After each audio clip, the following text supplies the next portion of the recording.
You all laughed at my $5 million checks. I didn't, Grandma. I kept mine.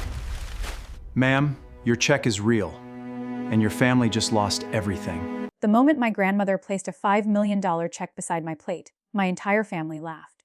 My father called it fake. My brother tore his in half. And my aunt used hers to wipe spilled wine from the table. I was the only one who kept mine. By sunrise, 3 police cars were parked outside our house. My grandmother had vanished, and a bank manager was whispering a secret that would destroy my family. Hello, my name is Claire Bennett, and this is the story of the Christmas gift that proved every member of my family was worth. Part O&E. THECKS Christmas at the Bennett house had always looked beautiful from the outside.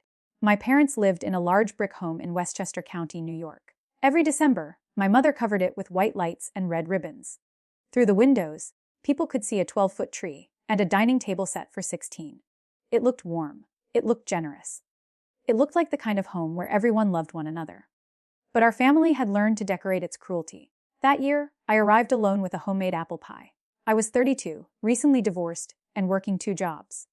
My former husband had left me with an empty savings account and nearly $40,000 in debt. I rented a 1-bedroom apartment and drove a car that made a grinding sound whenever I turned left.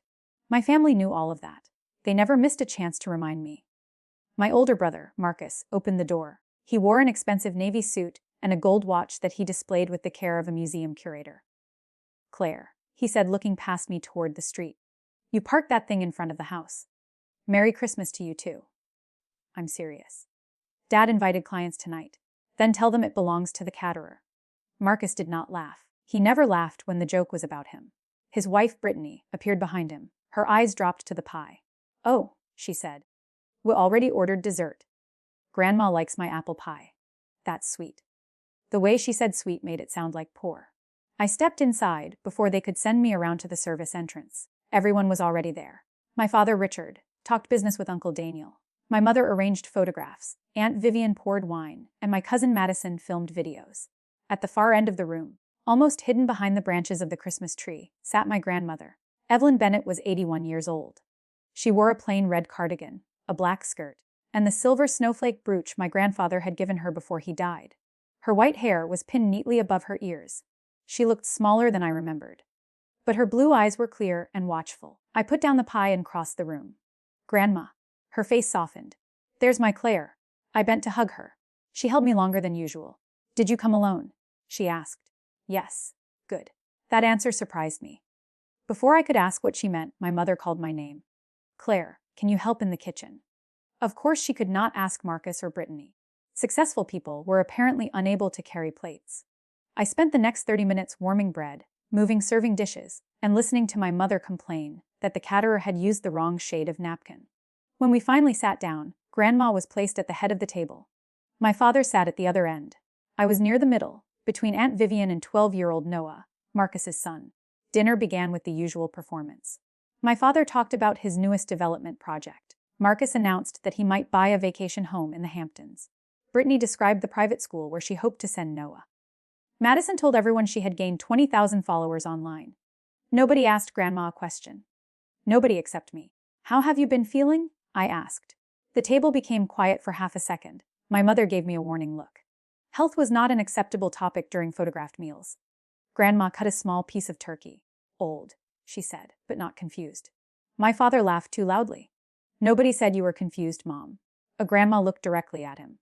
"Not tonight." The words rested over the table like smoke. Then Marcus raised his glass and changed the subject. After dinner, my mother stood to announce the family gift exchange. Before she could begin, Grandma tapped a spoon against her water glass. The sound was delicate, but everyone stopped. "I have gifts of my own," Grandma said. She reached beneath a chair and lifted a black leather case. My father frowned. "Mom, we agreed you weren't going to worry about gifts this year." "You agreed," she replied. I listened. She opened the case. Inside were 9 cream-colored envelopes, each sealed with dark green wax. She gave one to every adult at the table. My envelope felt heavy. My full name on the front in Grandma's careful handwriting, Claire, Rose Bennett. Marcus opened his first.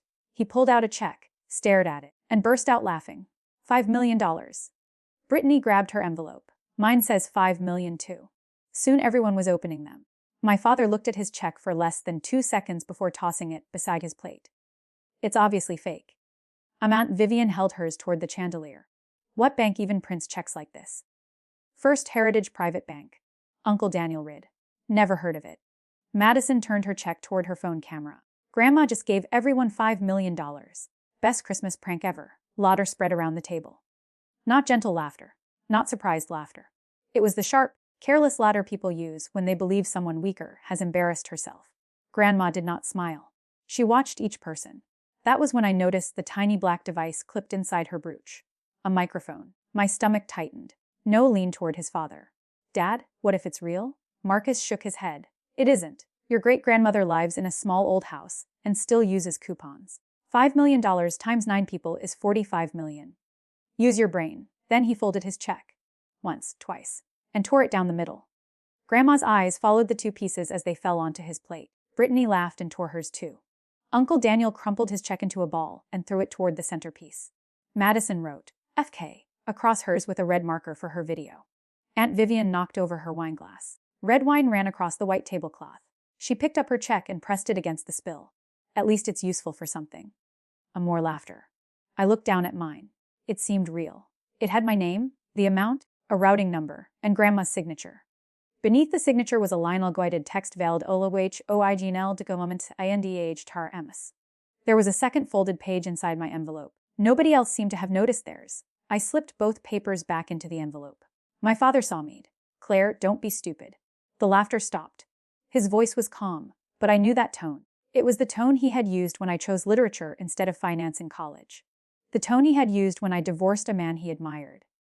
The tone that meant obedience was the only intelligent response. It may be fake, I said.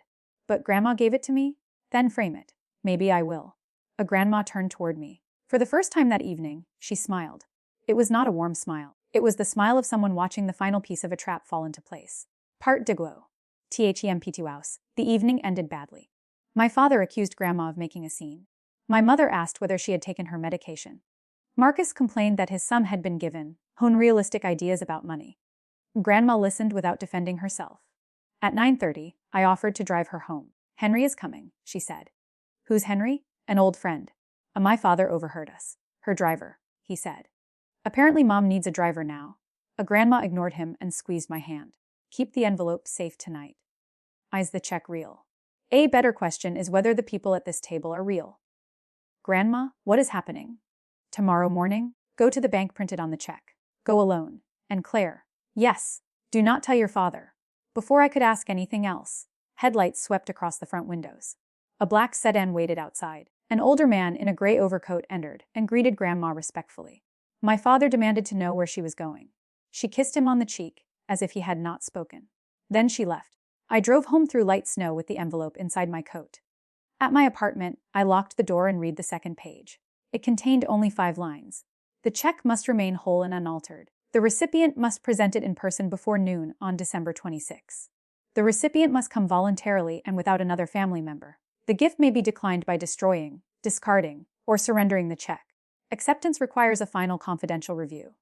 At the bottom was an address in Manhattan and a telephone number. I searched for First Heritage Private Bank. It existed, but it was not a normal neighborhood bank.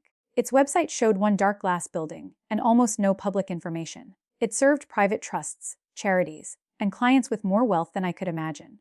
I called Grandma. Her phone went straight to voicemail. I called again. Nothing. At 6:12 the next morning, someone pounded on my apartment door. I looked through the peephole and saw Marcus. He was still wearing the same clothes from dinner. I opened the door but left the security chain attached. What happened? Where's Grandma? I don't know. Dad went to her house this morning. She's gone. Maybe she's with Henry. Who is Henry? Her driver. Her friend. I don't know. Marcus pushed a hand against the door. Let me in. Why? Because we need to talk. We're talking. His eyes moved from my face to the coat hanging behind me. Do you still have the check? I felt cold despite the heat coming from the radiator. You said it was fake. It is. Dad just wants all of them collected. Why? Because Grandma's judgment is clearly failing. Those things have her account information on them. You tore yours. His jaw tightened. Give me your envelope, Claire. No. He stepped closer to the narrow opening. For once in your life, stop making everything difficult. Goodbye, Marcus. I shut and locked the door. He pounded once more, then left. 10 minutes later, my mother called. Then Aunt Vivian. Each one asked about Grandma.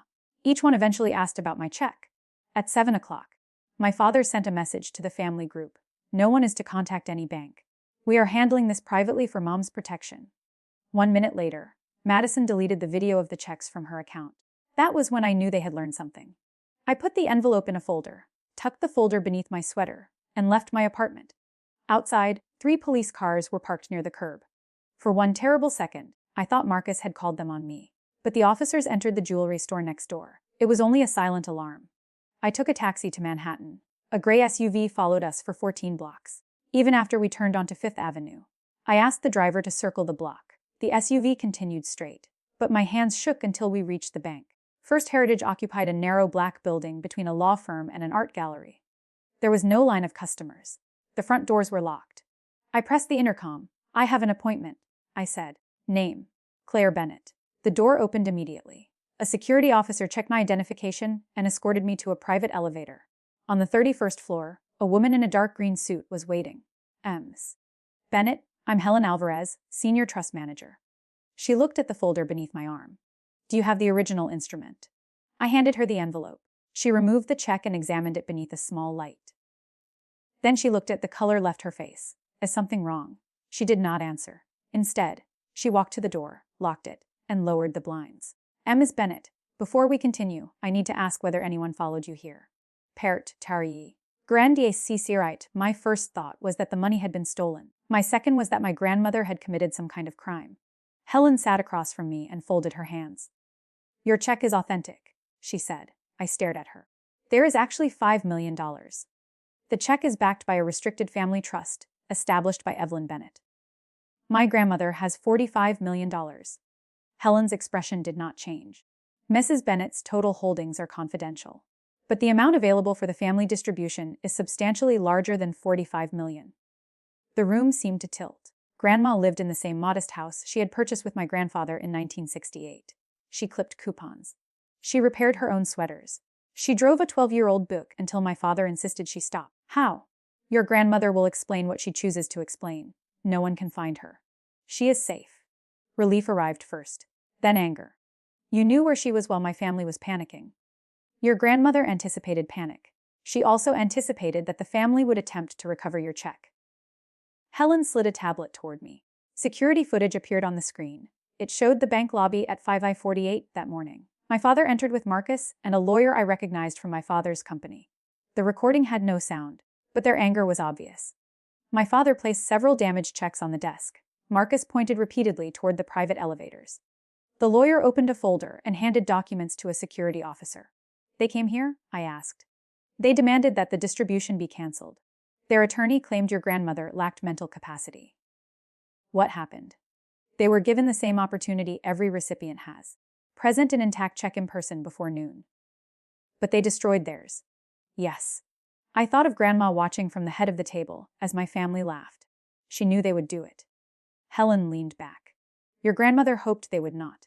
Those words changed everything. The checks had not been a prank. They were a test, and Grandma had wanted us to pass. Helen opened another file. "The $5 million check is only the first part of your grandmother's plan. Anyone who accepted the gift respectfully and followed her instructions would be invited to participate in the family trust." "How much is in it?" "Approximately $312 million. I could not speak. Helen allowed the silence to settle. "Most of it came from Whitaker Medical Systems," she continued. I recognized the name. The company manufactured compact diagnostic equipment used in hospitals around the world. What does that have to do with Grandma? Evelyn Bennett's maiden name was Whitaker. The truth came together slowly. Grandma had grown up poor. That was the story we knew. Her younger brother, Samuel, had founded a small medical device company. The family always said it failed. It had not. Grandma invested my grandfather's savings, and after Samuel died without children, most of his shares passed to her. She never told her family. Why would she hide this? Because in 1999, your grandmother disclosed a smaller inheritance to her children. I remembered that year only vaguely. I had been 5. What happened? Within 11 months, your father and his siblings had borrowed nearly everything she revealed. They used emotional pressure, false emergencies, and documents she did not fully understand at the time. They stole from her. She described it as a very expensive education. My chest tightened. My father had always told us that he built his first business with money he earned selling houses. Helen placed 3 old loan agreements on the table. The signatures at the bottom belonged to my father, Aunt Vivian, and Uncle Daniel. None of the loans had been repaid. Your grandmother spent 45 years studying finance, trusts, and estate law. She kept the remainder of her wealth separate. She watched what her children did with the advantage she had already given them. I thought of my father's house, Marcus's watch, and Vivian using a $5 million check to wipe wine. Why now? 3 months ago, Mrs. Bennett was diagnosed with pancreatic cancer. The air left my lungs. No. I'm sorry. How long? Her doctors cannot say precisely. I pressed my fingers to my mouth. That was why she had held me so long. That was why she said she felt old. Helen gave me a moment before continuing. Your grandmother needed to decide whether the trust should remain in the family or pass entirely to the Bennett-Whitaker Foundation. She created a final test of character. Keeping a piece of paper proves character. No. What people did when they believed the paper had no value proved character. The microphone in Grandma's brooch. The calm way she had watched. Helen showed me a document containing the rules. Every adult would receive an equal check. Grandma would offer no explanation. Anyone who protected the gift, regardless of whether they believed it was valuable, remained eligible. Anyone who mocked Grandma, destroyed the check, or tried to declare her incompetent would decline not only the $5 million, but any future interest in the trust. There was one more condition. The eligible recipient had to review evidence about the family and choose what happened next. Choose what? I asked. Helen looked toward a camera in the corner. Whether to forgive them. A hidden door opened behind me. Grandma walked into the room. Parfo you are. T-Second test. I stood so quickly that my chair rolled backward. Grandma. I hugged her carefully, afraid I might hurt her. For a few seconds was angry, relieved, and heartbroken at the same time. You should have told me you were sick.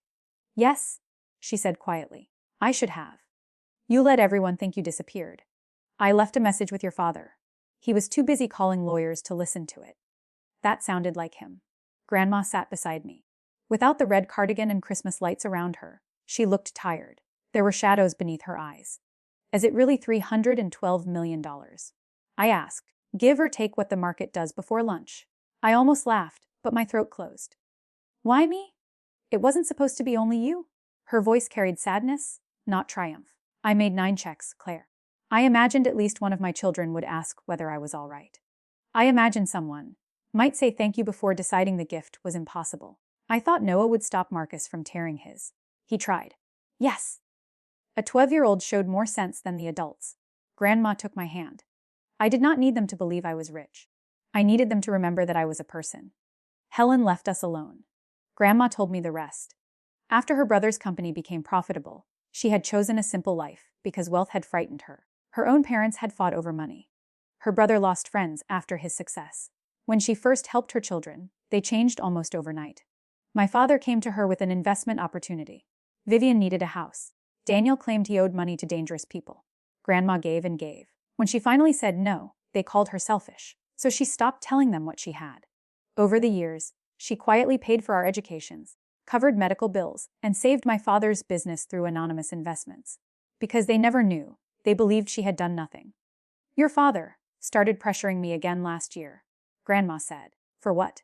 He wants my house. Your house. The land is worth nearly $2 million now. He wants to tear down the house and build 3 luxury properties. You said no. Many times. Is that why he tried to declare you incompetent? Grandma nodded. She opened a folder containing emails between my father, Marcus, and the family attorney. They had discussed moving Grandma into a care facility, gaining control of her accounts, and selling her property. The emails were dated weeks before Christmas. My father had not reacted to the checks out of concern. He had already been building a case against her. One message from Marcus made my hands go cold. Once the house is transferred, we can say the move is for her safety. Claire will complain, but nobody listens to Claire. I read it twice. My brother had been right about one thing. Nobody usually listened to me. Grandma placed another document on the table. The trust gives you a choice. Option 1 was simple. I could accept my $5 million. The rest of the fortune would go to Grandma's medical foundation. My family would receive nothing. Option 2 allowed me to restore each relative's $5 million gift under conditions I selected. If I forgave them, Grandma would also leave half of the remaining trust to the family. You're asking me to decide whether they deserve another chance. I'm asking whether you want to give them one. It felt unfair. They had humiliated Grandma. They had planned to steal her home. They had mocked me for years. Now I was supposed to carry the moral weight of their future. What do you want me to choose? If I tell you, it isn't your choice. My phone vibrated. 27 unread messages. My father's newest message said, Claire, do not sign anything. Mom is being manipulated. We are coming to get you.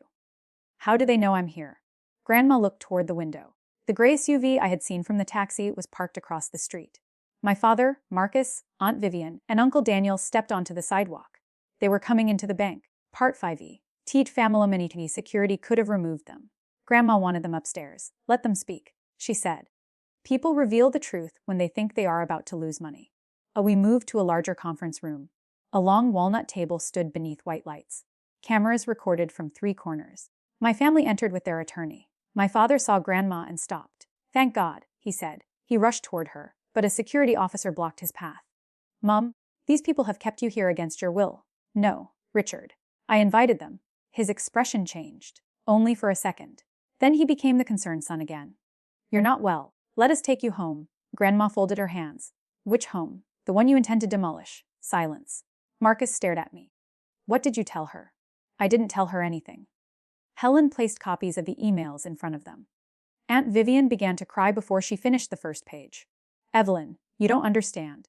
Richard said the house was becoming dangerous for you. So dangerous that you planned to divide the sale money. That wasn't my idea. Uncle Daniel pointed at my father. He said you had agreed. My father looked around the room and realized everyone was turning on him. This is ridiculous. We are your children. We were planning for your care. With a demolition company. My father's face reddened. Grandma placed the torn checks on the table. The bank had returned them after the morning visit. Marcus looked at the pieces. So they were real. He did not apologize. He did not ask about Grandma's health. His first question was, can they be replaced? That was the moment something inside me became still. Until then, part of me had wanted to forgive them. Not because they deserved it, but because I was tired. Anger is heavy. Family conflict can make peace feel like surrender and surrender feel like love. But Marcus had been offered $5 million, learned his grandmother was sick, and still thought only about replacement paper. Grandma turned to each of them. You believed the checks were worthless. That is why your behavior mattered. A gift does not need to be expensive to deserve respect. A person does not need to be wealthy to deserve dignity. My father stood. Enough. Claire has always manipulated you against us. I almost admired the speed of the lie. I learned about the trust this morning, I said. And now you expect us to believe she chose you. You can barely manage your own life. There it was. The old weapon, my divorce, my small apartment. Every wound turned into evidence that I was worth less. Sit down, Richard, Grandma said. No. If you give this kind of money to Claire, it will be gone in a year. The way my first inheritance was gone. My father froze. Helen displayed the unpaid loan agreements on a screen. Grandma read the amounts aloud. $300,000 to Richard in 1999. $180,000 to Vivian. $225,000 to Daniel.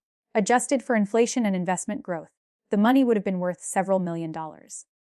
You all received your first chance 25 years ago, Grandma said. Last night was your second. Brittany arrived 10 minutes later with Madison. Apparently they had been waiting downstairs. Brittany carried a clear plastic bag. Inside were the pieces of her check. She had taped them together. I repaired it, she announced. Even the attorney looked embarrassed. Madison had printed a screenshot of her check because she had thrown away the original. Aunt Vivian said the wine stain could be cleaned. Uncle Daniel claimed he had only crumpled his. One by one, they placed their ruined papers on the table and argued that destruction should not count. Grandma listened. Then she asked a question. If Claire had destroyed hers, would any of you have come back for her? No one answered. Would you have shared your money with her? Still nothing. My father finally said, that is not the point. It is the only point. Grandma turned to me. The decision is yours, Claire. My family looked at me differently then. For the first time in my life, every person at that table needed something from me. My mother took my hand. She had barely spoken all morning. Sweetheart, she said, families make mistakes. You thought Grandma was confused last night. I was worried. Did you know about the plan to take her house? Her fingers loosened. That was my answer. Marcus leaned across the table. Claire, listen to me. $5 million each changes all our lives. Noah's life too. Don't use your son. I'm his father. I'm allowed to think about him. You weren't thinking about him when you tore up the check in front of him. Brittany's voice sharpened. Are you really going to punish a child because you hate us? The manipulation was so familiar that I could almost predict the next line. My father delivered it. If you keep this money, you will lose your family. I looked around the table. Then I understood the final part of Grandma's test. The choice was not between revenge and forgiveness. It was between buying my family's approval and accepting that I had never truly possessed it. I opened the document. I've made my decision. Part to X. I did not give them the money. But I did not keep all of it from them either. I chose something they hated much more. Accountability. I accepted my $5 million gift. Then I directed the remaining family portion into a new protected trust. No adult in the room could withdraw $1 for personal use. The trust would pay directly for education, medical care, disability support, and emergency housing for every child and future grandchild in the family. No luxury cars, no vacation homes, no cash advances, no loans against the balance. Marcus could not touch Noah's share. Brittany could not use it for private clubs. My father could not invest it in another development. The children would have security without rewarding the adults who had tried to steal from Grandma. The rest of the money would go to the Bennett Whitaker Foundation. It would fund mobile cancer screening clinics in rural communities and provide legal assistance to older people facing financial abuse from relatives. Grandma read my decision. Then she signed it. My father slammed his hand against the table. She influenced you. No. I said you did. Marcus stood so quickly that his chair struck the wall. You self-righteous little. The security officer took one step forward. Marcus stopped. I looked at my brother. You laughed when Grandma gave you what you thought was a worthless piece of paper. You laughed when Dad called me stupid for keeping mine. Now you want me to believe family means sharing. You're stealing from us, dumb. You cannot steal a gift that was never yours. Aunt Vivian was sobbing. Uncle Daniel stared at the table. My mother whispered, what will people say? What all the things she could have asked, she chose that. Grandma answered her. They will say my money went where I wanted it to go. The family attorney quietly closed his folder. He told my father there was no legal basis to challenge the trust. Grandma had completed independent medical evaluations with 3 specialists. Every meeting had been recorded. Every document had been reviewed by separate counsel. The attempt to declare her incompetent had not weakened her plan. It had become evidence supporting it. My father's last weapon was public embarrassment. Madison has an audience, he warned. This story will not make you look generous. Madison lowered her phone. For the first time, she seemed ashamed. I deleted the video, she said. Grandma looked at Helen. Helen touched the screen. The video from Grandma's brooch played on the wall. We watched Marcus tear his check. We watched Vivian wipe wine with hers. We watched my father call me stupid. Then the recording continued after I left the dining room. My father picked up my empty envelope and searched it. Marcus said, if hers are real, we say Grandma wasn't competent. Brittany replied, Claire will believe anything if it makes her feel special. My mother said nothing. She simply began gathering the damaged checks. Nobody could blame editing. Nobody could claim they had been misunderstood. Grandma had recorded the truth before they knew it was valuable. My father left first. He did not say goodbye to his mother. Marcus followed him. Then Brittany. Vivian paused near the door and looked back. Evelyn, I'm sorry. Grandma nodded. I hope one day you are. Parates VM. T. Lakshmas GFT. The story did not end in the bank. My father challenged the trust anyway. The case lasted 6 months and cost him more than $400,000 in legal fees. He lost. During the proceedings, his business partners learned that he had tried to take control of his dying mother's property. 2 investors withdrew from his newest development. The project collapsed. He sold the Westchester house the following year. My mother moved into a condominium and began seeing a therapist. She wrote me several letters. At first, they explained why she had remained silent. Later, they stopped explaining. The first honest sentence she wrote was only 5 words. I chose comfort over courage. We are not close now, but we speak. Aunt Vivian started volunteering with one of Grandma's legal aid programs. I suspected it began as an attempt to regain favor. After a year, she was still there, working quietly 2 mornings a week. Perhaps regret can become useful if a person stops performing it. Uncle Daniel disappeared from family gatherings. Madison posted a public apology for mocking Grandma. She did not mention the money. That detail mattered to me. Marcus blamed me for everything. He told relatives I had manipulated an elderly woman. He sent threatening messages until my lawyer demanded he stop. When Noah turned 18, he contacted me without telling his parents. He remembered Christmas dinner clearly. I knew the check might be real. He told me. How? I didn't. I just thought you shouldn't destroy something Grandma gave you. Noah used the education trust to study nursing. Grandma lived 18 months after that Christmas. They were not easy months, but they were hers. She refused to move into my apartment because, according to her, my stairs were designed by a criminal. Instead, I spent 4 nights a week at her house. We cooked simple meals. We sorted old photographs. She told me about Grandpa, her brother Samuel, and the years when nobody knew whether the company would survive. She also taught me about money. Not how to spend it, how to protect it. I used part of my gift to clear my debt and buy a comfortable home. Then I became the director of Grandma's foundation. By the 3rd year, our mobile clinics had screened more than 40,000 people. Many discovered cancers early enough to treat. Grandma lived to see the first clinic. It was named for Samuel, not for her. "You did all this?" I told her during the opening. "No," she said. "I just kept the paper." That was her humor. Quiet, sharp, and easy to miss. Her final Christmas was spent at her old house. There were no hired decorations and no 12-foot tree. Snow covered the garden. A small fire burned in the living room. Only 6 people came: my mother, Aunt Vivian Madison, Noah, Helen from the bank, and me. Grandma sat in her red cardigan with the silver snowflake brooch pinned above her heart. After dinner, she gave each of us a small cream-colored envelope. Everyone became very still. Grandma smiled. Inside mine was not a check. It was a handwritten note. "Claire, money does not create character. It turns up the volume so the whole room can hear what was already there. Never be ashamed that you were the only one who respected the gift before you knew its price." Love, Grandma. She died 6 weeks later in her own bed, with snow falling outside the window. We held the funeral on a bright, cold morning. My father stood near the back of the church. Marcus did not come. After the service, I returned alone to Grandma's house. The dining table was covered with documents for the foundation. On the wall hung a framed piece of paper. It was my original $5 million check. I had never deposited it. After accepting the gift, I asked the bank to transfer the funds electronically so I could keep the check as Grandma had given it to me. The paper had never been the valuable part. The valuable part was the hand that offered it. My family laughed because they thought Grandma had nothing. They believed respect was something a person had to purchase from them. But on that Christmas night, an 81-year-old woman gave us all the same gift and let our own choices determine its worth. They destroyed theirs because they saw only paper. I kept mine because I saw her.